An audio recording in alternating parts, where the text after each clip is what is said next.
Herkese merhaba arkadaşlar. Kanalıma hoş geldiniz. Yepyeni bir video ile karşınızdayım.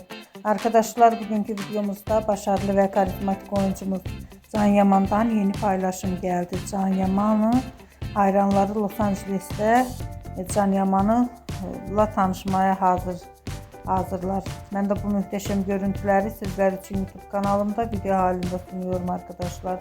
Umarım beğenirsiniz. Videomu beğendiyseniz kanalımı izlemeyi ve bildirim butonuna basmayı unutmayın. Şimdilik benden bu kadar olsun. Yeni videomuzda görüşmek üzere. Hoşça kalın.